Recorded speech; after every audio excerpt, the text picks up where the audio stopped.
Hey, I have a question for you. Is there a version of yourself that you refuse to become? Perhaps it's an artist because you decided you don't have talent. Perhaps it's the one who speaks up because you're the peaceful peacemaker. In our lives, we've all successfully built up a lot of identities, ideas about who we are and what we're good at. And in doing so, we also have a lot of strong judgments about who we are not.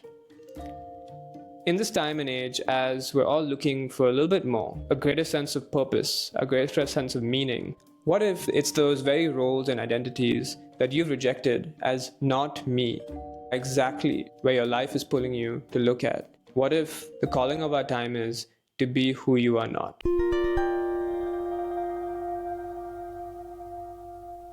So this is a rather counterintuitive inquiry, but it's really valuable, especially in our current time of great shift and transition, with AI growing at exponential rates, with the geopolitical order in shift. And in this video, I'm going to unpack what I mean by be who you're not and why it's really valuable to us in this time, and share some stories from my own journey exploring this, and finally some really useful inquiries that you could bring into your own life and start to uncover this for yourself. So why would anyone want to be who you're not? Isn't this exactly the opposite of what you're trying to do?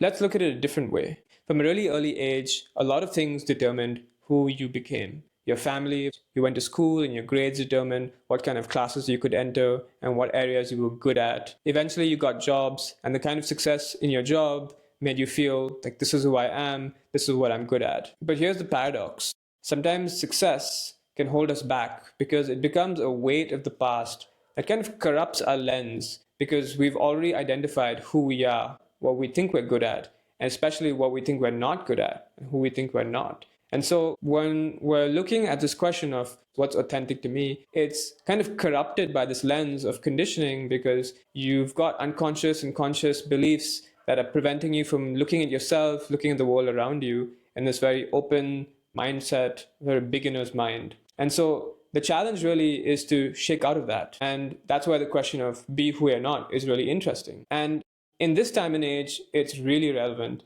because the world has shifted and changed a lot since we were growing up. In Indic philosophy, time isn't exactly a neutral thing. Time moves in cycles, in periods, in yugs, and different periods have different dynamics, energetic dynamics, different values. A guest, Abhishek Thakore, shared this inquiry with me as an example of Yugdharma, or the calling of our times. Abhishek shared that the calling of our times today is be who we are not. So let me share 3 roles in my own life that illustrate this. There were 3 roles that I decided I am not. I'm not a musician, I'm not a businessman, not a person who gets angry. So I grew up with a musician father who was exceptionally successful. And a younger version of me looked at that, decided I would never be as good as him, and decided I'm not a musician, and so I turned away from that. And for a long, long time, I stayed away from creating music. Instead, I moved into the non-for-profit world, think tanks, academia, working on China and technology, and I found a lot of purpose and value and meaning there. But in this journey, I also said that I'm not a businessman. That's not for me. I never really had any family members, or I never had any strong examples in my life growing up that showed me what a good entrepreneur could be. And so finally, I always saw myself as a really calm and peaceful guy. And the thing is, all of these roles serve really valuable purposes in my life. They give me meaning, they give me financial resources, they give me a way to follow my interests, find friends, keep relationships. But at some point, a few years ago, I started to realize that they were holding me back from experiencing my full sense of me and my full sense of who I could be. And I came to see that I had placed these judgments and blocks which were preventing me from expressing my artistic creativity, preventing me from being an entrepreneur and building a business that can help other people and express all my emotions and just feel the full depth of being me. And I came to see that those past definitions, those judgments, they weren't me. They were just beliefs that I had, and I had the power to be attached to them or not.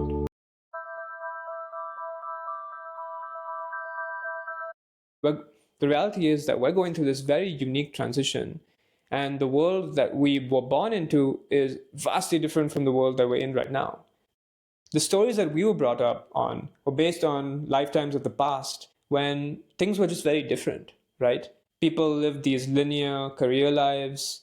clean air was abundant, information was scarce, and most people could afford to buy an apartment at age 25 working on a salary. That it just isn't the case anymore. The world is so different. And so for all of us, we've got to navigate this terrain with fresh and open eyes. We can't really judge and make judgments based on who we've used to be or based on the stories and the data that was sort of given to us and worked maybe in the last 5 or 10 years or before that, because the world has shifted. And so we have to start to ask this question of, who am I not? Who are the versions of myself that I have rejected as not me?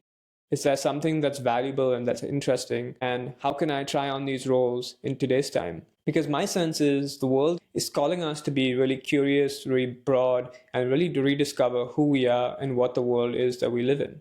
The past way of living, where you were encouraged to really specialize, to really go narrow and deep into a particular field, worked and was great and valuable. But I think today's time is calling us to be more broad, more horizontal. Joel Wheely calls this a multi-passionate career, someone who explores different terrains and areas and builds up a unique mix of knowledge and skills and networks that only that one person can uniquely bring to the table, because no one else can live that one life. And I think that's what each of us are being called on, especially in this AI age, when LLMs and AI systems trained on vast amounts of information and data, more than any one of us could possibly hold in our minds. We have to differentiate. We have to kind of find out different skills and ways of being. We have to go beyond the rational mind and bring in our intuition. We've got to find non-linear ways of thinking and acting, because that's something that makes us fundamentally human. But as we find these new areas, it kind of pulls up new questions like, will people still recognize me? Will I still be able to earn a financial living with this thing, which I've never done before? And that's the kind of difficulty and uncertainty that I think we have to push through. I faced this myself a few years ago in 2021 when I left China. I spent over 12 years building a life, a career, an identity around China and technology. It really defined a sense of who I am and how people saw me.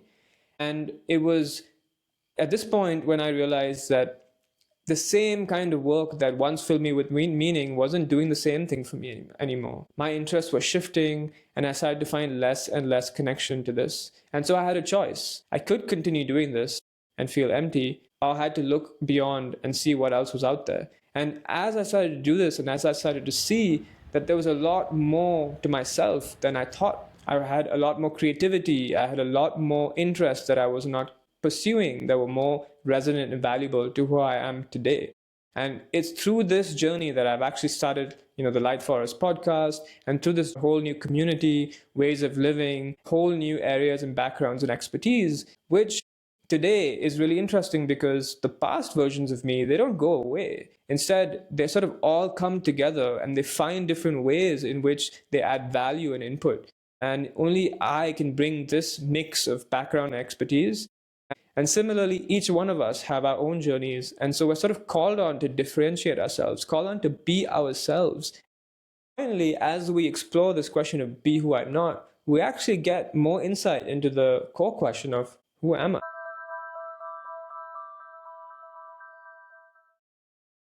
A lot of our anxiety around searching for who we are, anxiety around life, seems like it's coming externally, but the reality is it comes from our own internal false belief that we're separate, disconnected people who have to live in the state of fear and scarcity and fight and compete to survive. That's the core operating logic of the old lives, the time gone past. But I think in our new time, we're starting to learn to live in a different way, to see that we are all interconnected, that we don't have to live in the state of fear, that we can collaborate, that we can come from love, and we can see that we don't lack anything.